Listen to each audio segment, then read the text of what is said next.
Good evening, once again. Frank Rock, House of Orange Sports Channel. If you've tuned in all day, you may or may not be getting tired of seeing my face and hearing my voice on here. But lots going on today. Going back to just kind of recap what I've covered today. Cade Tyson to North Carolina report. I recorded it yesterday based on what I had seen. It was never confirmed, so I kind of wanted to clarify where it came from today. And then it wasn't long after I recorded the follow up this morning that Cade Tyson did commit to North Carolina. And I've kind of seen a little bit more that I'm starting to wonder on about that. But that's another case, another time. I hope you'll join me tomorrow night at 7:30 and we'll talk about that. And I'll get to that in a minute. Candace Parker, the GOAT, retired today. Great Lady Vol, one of the greatest. And maybe in terms of women's basketball, the greatest. Retires today. Her accolades, what she's done, second to none. I thought it deserved a video just to pay her. I hope I paid her the respect she deserves because she's awesome. She's done a lot for Lady Vols and for women's basketball. And then talked about a couple of visitors that the Lady Vols are pursuing. Now the fourth one I felt was a good one to get into is Vols and the NFL draft. The Vols had 3 guys drafted this weekend. They had another 8 who signed undrafted free agent contracts. So wanted to kind of put that all in one place. That way you're not having to look around to different areas, different sites or anything, trying to put it all together. Wanted it all in kind of one location. And I'll give my wife the credit on that one. She says I don't give her the credit for ideas sometimes. But she's like, you should put it all in one place. And I got to look and it was not all in one place. So we'll get to that. Right now, there was an article from Knoxville News that kind of put it on one place. Other than that, your 24/7s. I don't have VolQuest. I don't know. You know, your channels that cover Tennessee football that are all about it. I'm not seeing it on there as well. They didn't cover it. So we'll get to it right here as well. So what we know, Jalen Wright, 4th round, Miami Dolphins. I really feel like Jalen Wright is going to be a steal in the NFL. This guy he built up over his 3 years at Tennessee. He has the size. He has the speed.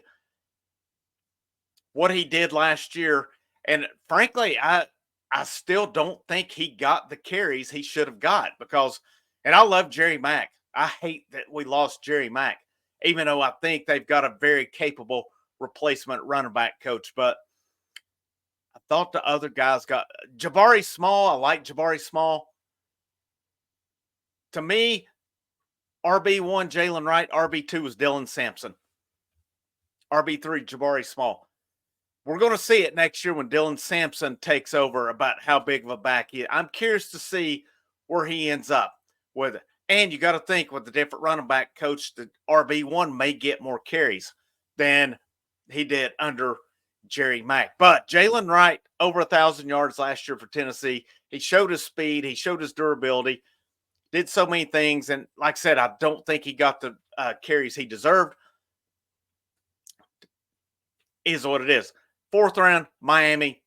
I would watch out for that one as a steal. I can't think who Miami's running back. Running back's a different position nowadays in the NFL. There's just not your Barry Sanders, your Emmitt Smiths, your Eric Dickersons, going Curtis Martins. Good grief, man. I could go on and on about the running backs over the years. It's just not what it once was. Not saying the talent's not there. It's just not. I mean, your Derrick Henry, he's really the exception rather than the norm now. A guy who gets most of the carries. It's a lot more split carries than it has been. So Wright may be able to work himself out a niche in that.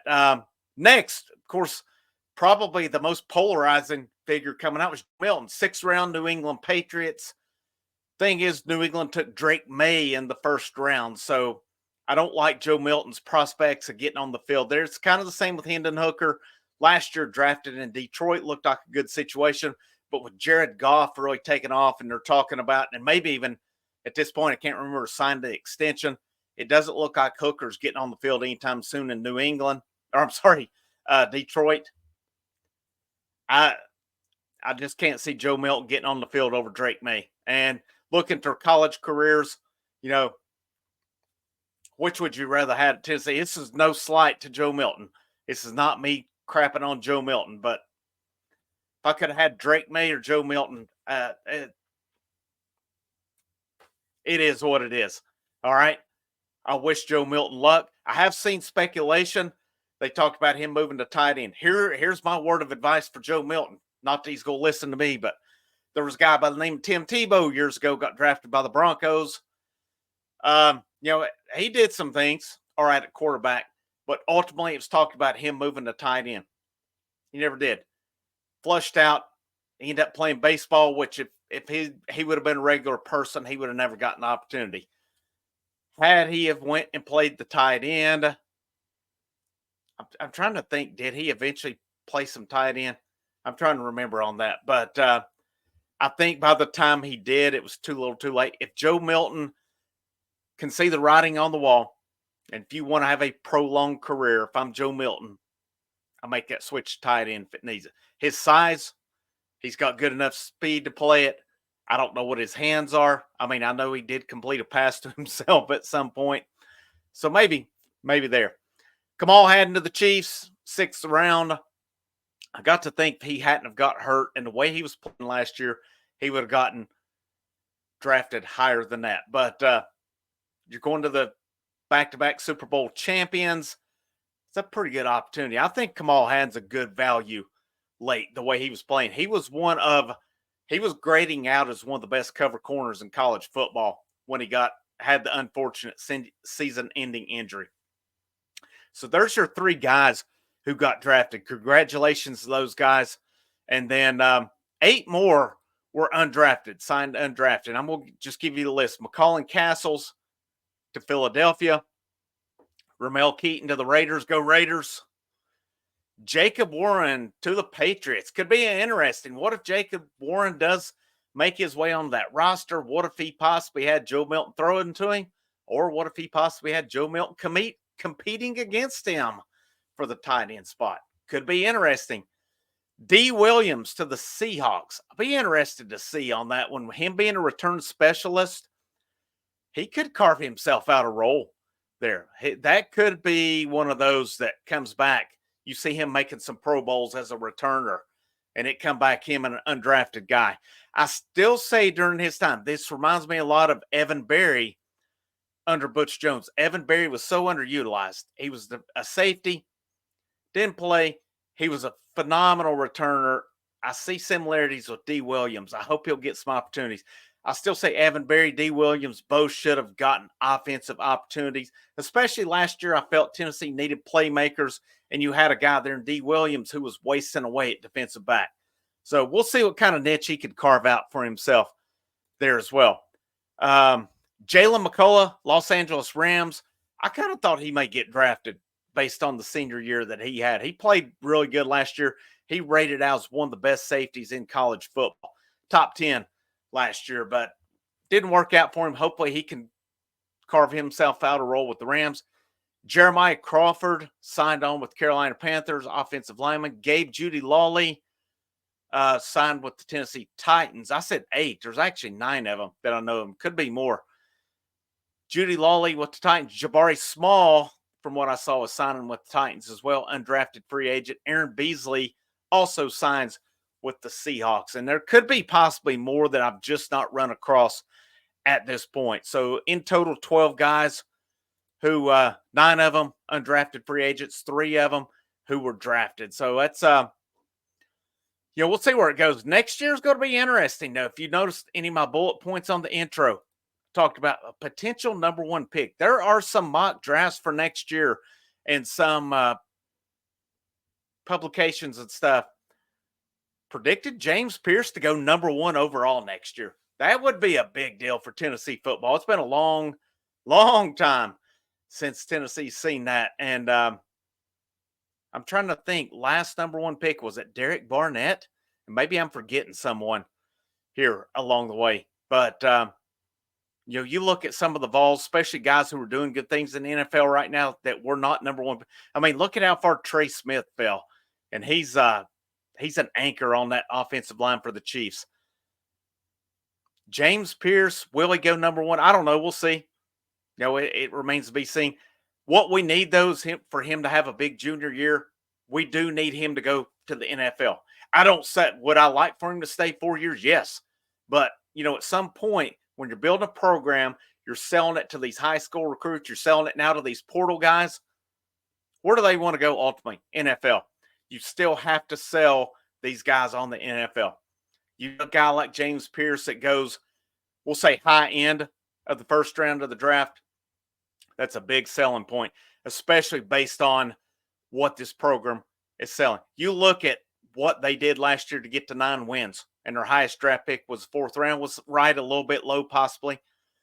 Could have been higher, I think, and it would have been valid. You look at what they did, though. 3 guys drafted, at least 9 signed undrafted free agents, and they went 9-4. That's a pretty good job of that coaching staff.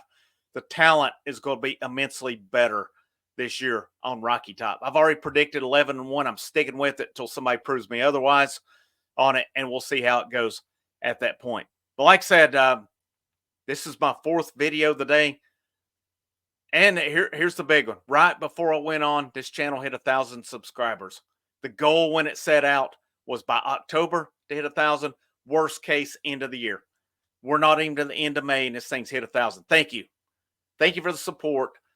Thank you for, if it was rough along the way, it's the background has had a lot of changes, and it's still not a done deal, but it's coming along right now. But I hope the content is enjoyable. I hope the content's solid.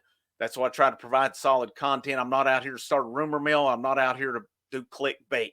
I'm out here to do legitimate stuff and provide coverage for more specifically sports that don't get the coverage, say like football, even though I'm just starting to scratch the surface with football, and I'm going to hit it hard at some point.